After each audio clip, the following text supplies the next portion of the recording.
besok? Loh, emang besok kan? Aku nggak bisa, Mau. Ya, kenapa dong kok nggak bisa? Ini aku lagi nggak di Surabaya, lagi pulang dulu tadi. Terus gimana? Ntar tenang aja, ada temenku, santai. Temanmu? Ya udah deh, aku ini pergi dulu ya, mau berkebun. Ya, kok dimatiin sih? Doi, Ntar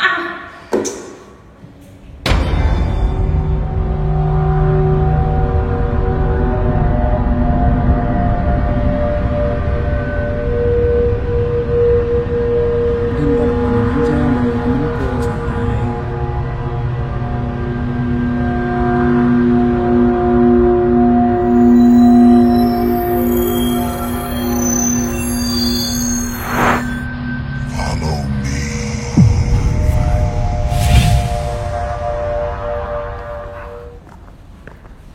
Kayak pernah tahu deh. Oh ya ampun. Ini udah di ITS ya? Iya dong, karena aku bener-bener syuting. Gimana sih, Noh? Kamu temennya Dedoy? Nah iya, bener banget. Ya ampun, ya udah kalau gitu kita langsung aja syuting Suara KM. Jadi Langsung opening gak sih? iya. Hai KM ITS, aku Naomi. Dan aku Zulfa. Selamat datang di Suara KM episode 8. Ya.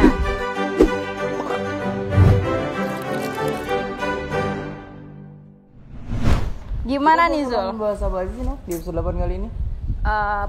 Banyak yang bakal dibahas tentang infrastruktur, tentang Permendikbud, Nomor dan 30 juga tahun 2021. dan juga ada tempat yang lagi eksis di ITS gitu.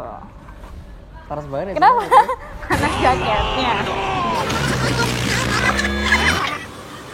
Kalau panas-panas gini enaknya di mana, Jul? Enaknya kita harus cari tempat yang adem, yang enak buat duduk, yang makanannya enak, kopinya enak. Kira-kira di mana ya, Noh, di ITS kayak gitu? Kayaknya aku tahu deh. Kayaknya dia kasih tahu aku sih. Oh. Yaudah, kita langsung sana aja. Yaudah, langsung aja.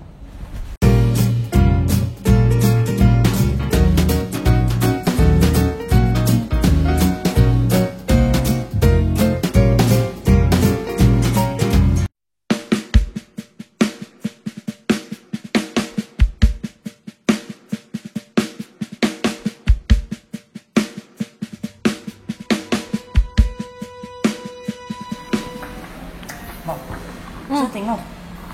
Udah mulai. Udah ya. Ini aja mulai dari sini aja, duduk dulu. Gimana? Empuk kan? Empuk banget. Makanya kenapa tadi aku pilih kursi di sini karena empuk banget. Cocok buat tulang-tulang tua kayak kamu, Jul. Masih jumbo kayak kita ya. Habis kursi yang paling aku favorit ini kayaknya itu deh. Di sana tuh ada meja panjang, kita kesana yuk.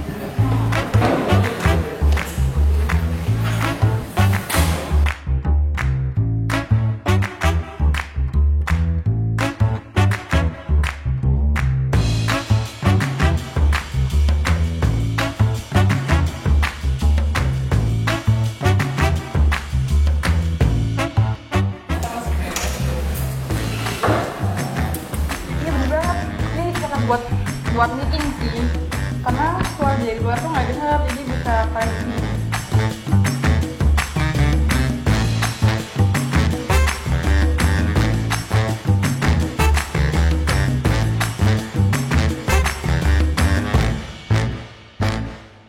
Kalau yang mau ala-ala warnet bisa di sini. Ya, belum topet ya kita. Lagi ada yang berapa, Mas? Kalau dia jadi sama parkir, hai. Udah lagi enggak ini. Udah, kok panas ya Jul sini juga. Masih nggak dinyalain, Noh. Ini burung apa ikan pari? Tahu suara KM enggak?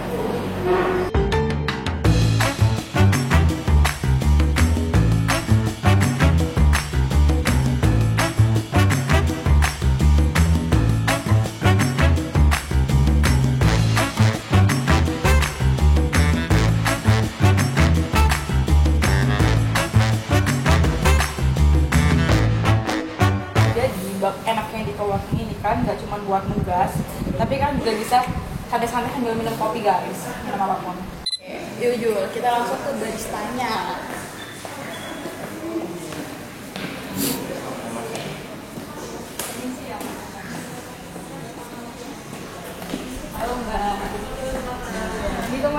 pernah kesini nggak? Tolong direkomendasi. Mau kopi atau kopi? Kopi aja deh, Mbak. Mau kopi mungkin ada yang seasonal menunya kita mas. Ada sebelah sini ada Granite Bomb sama kopi susu. Kalau mau yang segar, base-nya kopi americano itu dari Granite Bomb. Kalau misalnya mau yang kopi susu base, tapi rasanya lebih enak itu yang Lagen Base.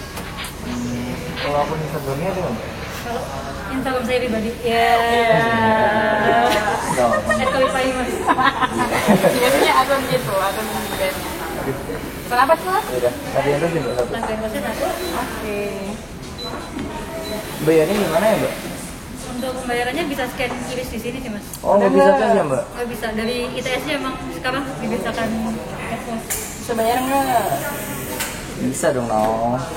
Karena naik ITS harus cashless banget. Apa yang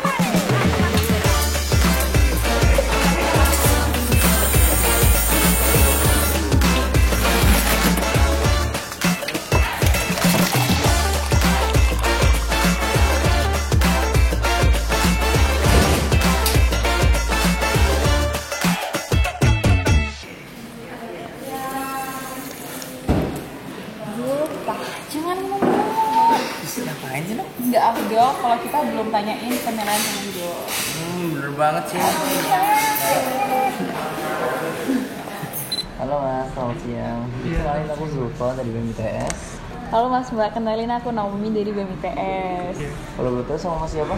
Mas Mahendra, Mas Naindra ya, dari jurusan Teknik Geofisika Geofisika tahun berapa, Mas? 2020. Geofisika 20 ya? Iya. Kenalin, nama aku Anggi. Oh, Anggi. Dari Teknik Kimia 2018. Oke, Mbaknya? Saya Desti dari Teknik Fisika 2019. Mas Anggi sama Mbak Desti. Iya. Ya. Boleh ceritain nggak Mas? Sekarang Masnya lagi ngapain di sini? Tadi? Kalau hari ini saya itu sih buat persiapan mau lomba bisnis plan sama teman-teman. Iya. Kenapa milih tempat ini Mas buat persiapan lomba bisnisnya? Karena aku lihat sih kan ini masih bisa dibilang baru ya Mas. Terus aku kesini juga karena selama ini situasinya masih online, terus ya aku main-main ke kampus, terus melihat tempat ini tuh kayak enak, bisa dibikin jadi tempat diskusi, tempat belajar. Itu aku milih di sini karena juga kan kalau di departemen kan masih tutup, kita nggak bisa tuh. Jadi ya tempat ini bisa kita gunakan untuk itu sebagai tempat belajar dan lain-lain. Nyaman ya Mas di tempatnya? Ya pasti dong Mas. Enaknya di sini ya adem aja sih, daripada spot-spot yang lain kan di sini lebih enak. Terus di tiap posisi kayak di tiap kursi dan sebagainya itu selalu ada colokan. Ya. Jadi kayak pas aja kalau misalkan ngerjain tugas atau sekedar nyantai-nyantai gitu. Ada wifi juga. Ada wifi. Iya. Kalau mau ngopi ada kopinya. Ada saran nggak Mas buat co-working space ini biar lebih baik ke depannya? Untuk lebih baik ke depannya mungkin itu sih, kan masih ada satu itu kafe mungkin Oh, kopinya ditambah. baru satu. Iya. Oh, ditambah lagi Iya, bukannya. buat cemilan-cemilan gitu. Ya, bisa. Mbak Desti, saran buat co-workingnya Mbak? Mungkin wifi-nya ditambah lagi Biar lebih kenceng. Iya. Terus. Apa ya? Sebenarnya udah PW banget sih. Udah selesai juga kan di bener-benerin. Ya, udah gak ada bunyi tok tok Iya, tok udah tok. gak ada bunyinya, udah gak ganggu juga. Ya, mungkin itu tadi dari Mbak Desti sama Mas Anggi. Mas Anggi. Ya, makasih banyak ya Mas Ya, Mbak. Mbak. Selamat dilanjutin lagi. Oke, makasih ya Mas. Iya, sama-sama. Ini Mas ya. Nah, jadi kayak gitu tuh penilaian dari pengunjung coworking space di ITS buat teman-teman yang kepo. Jadi guys, coworking space ITS ini untuk sementara waktu lagi ditutup karena kasus COVID yang lagi meningkat. Nah, buat teman-teman usahakan jangan dulu ke kampus, hindari dulu kerumunan dan jaga kesehatan ya. BTW, Jul, bentar. Ih, udah itu Jul. Oh iya, kita kan ada janjian ya. Ya udah kita langsung sana aja. Let's go. Tungguin ya.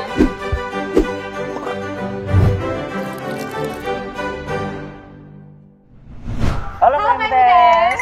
Ya, jadi saat ini kita bakal ngobrol-ngobrol bareng orang-orang yang spesial. Itu dari teman-teman Jakus. Dadah. Halo teman-teman Jakus. Halo. Oke, kita bakal kenalan dulu nih dari yang paling spesial. Yang mana yang paling spesial? Siapa ya? Ya, nama aku Syahrul. Ya, terus Nama saya Zidan. Mas Zidan. Dan aku Tifa, kita bertiga dari Jakpus BEM ITS. Ya. Ada yel-yelnya nggak sih Jakpus? Kalau nggak salah ada nggak sih? Belum Iya, di briefing ada. nggak sih ini guys? Ya, jadi bakal ngobrol apa nih sama teman-teman Jakpus nih, Jul? Jadi yang pertama, kita bakal ngobrol tentang infrastruktur pembangunan di ITS, siapa aja yang mengawasinya, dan juga ada petik nih dari kita.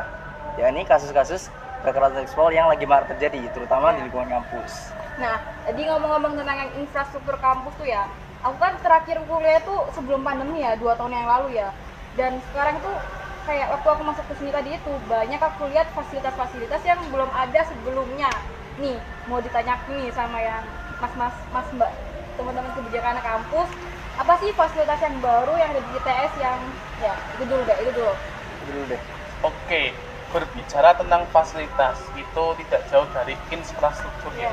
Nah, akhir-akhir ini infrastruktur ITS semakin berkembang. Sebetulnya itu tuh sudah direncanakan oleh ITS yang tertulis di Renstra ITS tahun 2020 hingga 2025. Sudah direncanakan teman-teman. Nah, di Renstra tersebut ada 4 kunci aspek yang telah tertulis. Dan ini akan saya sebutkan juga contoh-contohnya. Yang pertama, revitalisasi laboratorium. Gunanya apa? Untuk meningkatkan semangat belajar teman-teman mahasiswa di ITS untuk berkarya, berinovasi, dan sebagainya. Biar nggak malas kalau nge-lab ya Mas ya? Iya, tentunya. Kalau labnya bagus-bagus kan pada rajin. Pada rajin, pada nyaman. Yang kedua, ada infrastruktur akademik. Contohnya itu ITS akan membangun ITS Tower. Kemudian ada ICT dan classroom. Oh, ini bukan classroom yang biasa ya. Classroom. Tapi smart classroom. Oh, smart. Lebih smart, lebih pintar, lebih canggih. Dari Yang ketiga, infrastruktur riset dan inovasi.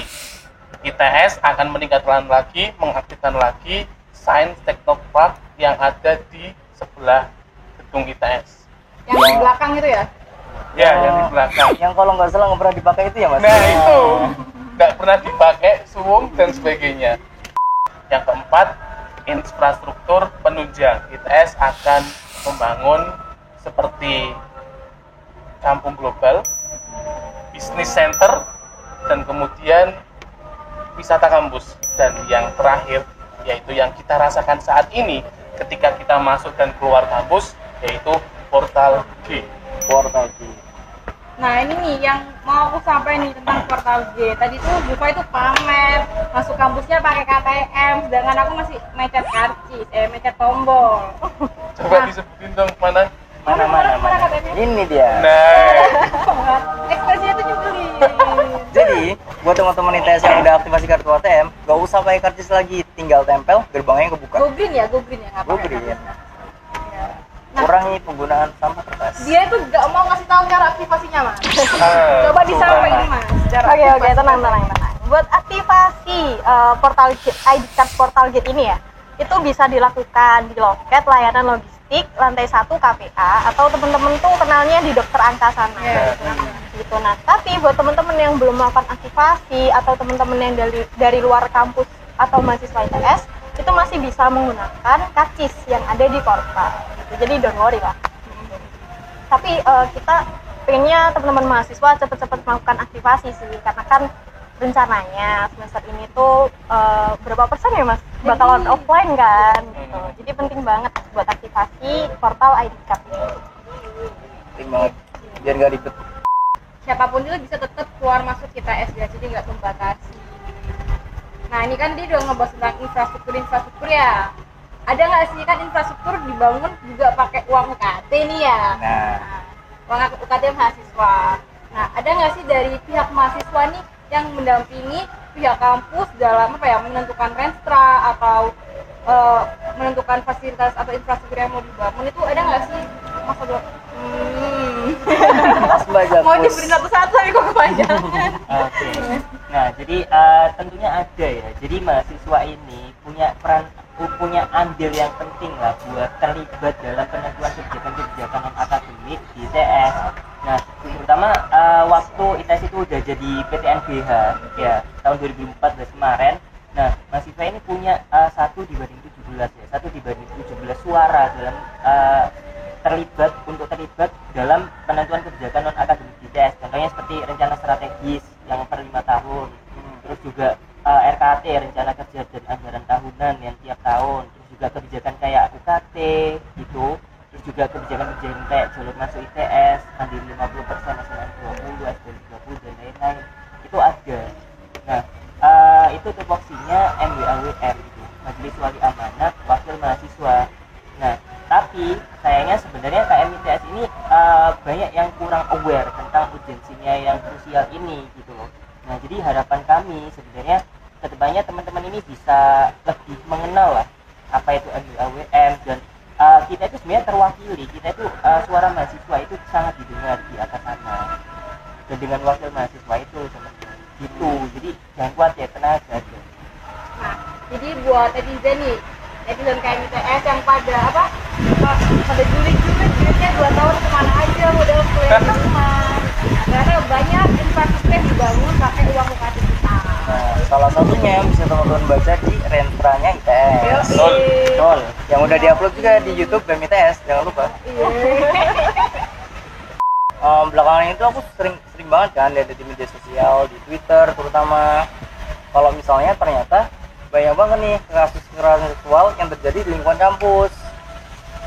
Ya banyak banget sih. Salah satunya yang barusan banget terjadi di kampus salah satu perguruan tinggi di Surabaya, yang mana dosennya itu mencabuli mahasiswanya pas lagi bimbingan skripsi. Bayangin.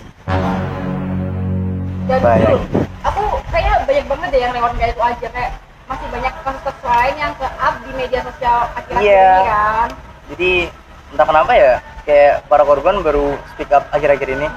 Padahal kasusnya udah lama-lama, tapi ya kalau apalah, akhirnya mereka bisa speak up juga kan. Semoga segera ditangani. Oh ya, ngomong-ngomong nih, terkait data-data ini tuh validasinya gimana sih teman-teman dari Jagus? Mungkin bisa menjawab keresahan kami. Nah, jadi gini, untuk datanya sendiri itu ada dari Komnas Perempuan tahun 2020. Nah, itu menyebutkan bahwa 27% laporan KS itu berasal dari perguruan tinggi, disusul oleh pondok pesantren dan lain-lain gitu. Nah, jadi perguruan tinggi ini yang paling tinggi gitu. Parah banget. Nah, terus selain itu juga Mendikbud Mas Menteri Nadiem Makarim, beliau menyebutkan bahwa 77% dosen itu menyatakan pernah terjadi kasus KS di perguruan tinggi gitu. Nah, tapi sayangnya 63% di antara ini itu tidak melaporkan karena takut stigma negatif. Nah, hal-hal yang seperti ini yang perlu kita benahi gitu. Jadi sebenarnya Pak Menteri sendiri sudah aware ya Mas, kalau misalnya di lingkungan kampus itu sebenarnya kita darurat kekerasan seksual. Ya, betul. Nah, ngomongin tadi di lingkungan luar kan, sebenarnya di ITS sendiri ini keadaannya gimana sih Mas? Cukup aman atau sempat ada permasalahan-permasalahan kekerasan seksual yang pernah terjadi? Oke. Kalau untuk berarti laporan atau data ya terkait kekerasan seksual yang ada di ITS. Tapi secara resmi nih sayangnya ITS tuh belum punya data resmi gitu, terkait kekerasan seksual yang terjadi di lingkungan kampus. Nah, tapi kita punya data dari Girl Up ITS itu menyebutkan bahwa kasus yang paling tinggi terjadi di ITS adalah bercandaan dengan unsur seksual. Kemudian yang kedua itu disusul dengan catcalling. Ini yang paling sering banget sama cewek ya terjadi. Terus yang ketiga itu disusul oleh diskriminasi gender. Biasanya itu menyangkut tentang kepemimpinan. Nah, yang terakhir adalah kekerasan seksual secara fisik. Seperti itu. Gitu. Nah, tadi kan kayak dikasih itu ya contoh-contoh yang mungkin ada orang di luar sana yang nggak tahu ini termasuk bentuk kekerasan seksual ya. Jadi ini juga mungkin bisa menjadi teguran buat teman-teman, buat lebih aware lagi dan mengurangi bahkan meniadakan hal seperti itu gitu. Nah, ketika kita udah lihat nih ada contoh kasus-kasus seperti itu di ITS yang mungkin bukan merupakan salah satu bentuk kekerasan seksual juga, ada nggak sih penanganan ITS untuk hal-hal tersebut atau bahkan ya kayak udah sampai kontak fisik dan sebagainya gitu? Nah, nyatanya ITS itu sampai sekarang belum didesain untuk mengatasi hal tersebut. Belum siap ya Mas? Belum siap. Karena apa? Karena ITS tidak memiliki data, tidak memiliki mitigasi serta tidak mempunyai laporan dari korban pelecehan seksual di kampus ITS. Seperti itu. Dengan demikian, ITS tentunya nggak memiliki kebijakan ataupun sistem ataupun mekanisme yang jelas untuk mengatasi hal tersebut. Tapi ya, kami dari Jakpus ITS alhamdulillah telah membuat semacam policy brief yang telah disepakati oleh KM ITS di dalam konsolidasi. Nah, di dalam policy brief tersebut dari kami memberikan rekomendasi kebijakan untuk ITS dalam mengatasi kekerasan seksual khususnya di lingkungan sekitar kampus. Tapi Mas Mbak, aku mau nambahin lagi nih tentang policy brief tadi ya. Policy brief ini isinya apa sih? Nah, policy brief ini isinya tentang mengkaji yaitu Permendikbudristek nomor 30 tahun 2021. Di mana permen ini tuh ada 2 poin, yaitu pencegahan dan penanganan. Nah, dari poin pencegahan ini ada pembelajaran, penguatan tata laksana, dan yang terakhir itu ada budaya komunitas. Nah, terus poin yang kedua itu ada penanganan. Di penanganan ini ada pendampingan, pelindungan, sanksi administratif, dan yang terakhir adalah pemulihan. Nah, tadi nyinggung yang budaya komunitas tuh, kan berarti seharusnya ya Permendikbud ini diaplikasikan ke komunitas terkecil di kampus kayak di himpunan gitu kan. Himpunan, UKM. Ya, bener banget. Kalau masalah awareness, komunitas terkecil pun itu masih bisa membantu tentang awareness kekerasan seksual ini. Gitu. Wah, ini kayak ngucapin banyak makasih ya buat teman-teman Jakpus udah dibantu buat bikin police brief, buat ngebantu korban amit-amit kalau ada korban kekerasan seksual di ITS. Terutama teman-teman dari Jakpus ini policy briefnya bisa membantu pihak ITS sendiri buat menyusun kebijakan yang nantinya berguna buat penanganan kasus terkait. Ya. Ini karena kita udah ngebahas udah ada bentuk kayak bantuan dari teman-teman Jakpus ya. Mau tanya lagi nih, amit-amit kalau di luar sana ada teman-teman di ITS, mahasiswa ITS yang mengalami kekerasan seksual seperti ini, ada nggak sih kontak yang bisa dihubungin sama teman-teman buat ngelaporin? Mungkin kalau nggak ada dari pihak ITS sendiri, bisa komunitas terkait yang bisa mendampingi korban gitu Mas. Ya. Ada nggak? Nah, jadi teman-teman seperti yang dikatakan Mas Zidan tadi ya, sebenarnya ITS itu belum didesain untuk hal-hal seperti ini. Jadi untuk sejauh ini mekanisme pelaporan dari ITS itu belum ada yang benar-benar khusus buat korban KS. Nah, tapi tenang aja teman-teman, sejauh ini teman-teman kalau naudzubillah terjadi hal-hal seperti itu bisa didampingi oleh Hubhab ITS. Nah, mungkin bisa dilihat di sini nih. Hubhab ITS mungkin teman-teman bisa didampingi oleh teman-teman Hubhab buat mengatasi kasus KS ini ya. Nah, untuk dari ITS-nya sendiri karena memang belum ada ya, harapan kami ITS segera merumuskan peraturan turunan Permendikbud itu serta mengimplementasikannya gitu. Ya salah satunya dengan membentuk satgas dan nanti laporannya kan masuk ke satgas.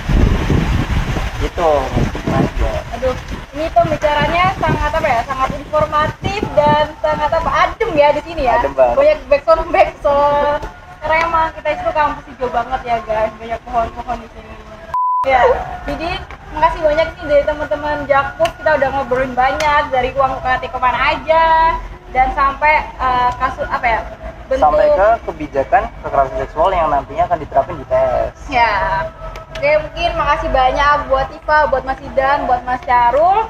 Mungkin di akhir video ini mau nampilin jelelnya udah ada?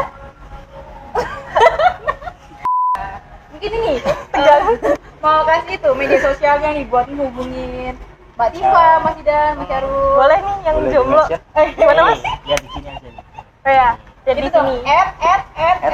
Tifa Zara Zidan B. Ya, yang ini di blok aja ya kayaknya. Jangan. Ini masih open recruitment. Oh wow. Open recruitment ternyata ya. Terus Mas Syarul apa? SWR. Oke, ya. Mungkin bisa di follow kalau ada yang kayak sebel-sebel terserah diapain juga nggak apa-apa. Mungkin ada yang mau tanya-tanya lagi terkait yang kita obrolin tadi sama ketiga orang dari Jakpus ini yang menarik banget. Yang belum aktivasi KTM bisa segera diaktifasi biar bisa masuk ITS, nggak pakai karcis. Terus itu aja sih ya. Jadi nggak ada lagi sih. Terima kasih buat teman-teman yang udah ngeliat suara KM episode 8 ini. Semoga bermanfaat dan maaf kalau misalnya masih ada kesalahan dari kita. Yang kayaknya banyak banget mungkin ya. Dah. Dadah. Dadah.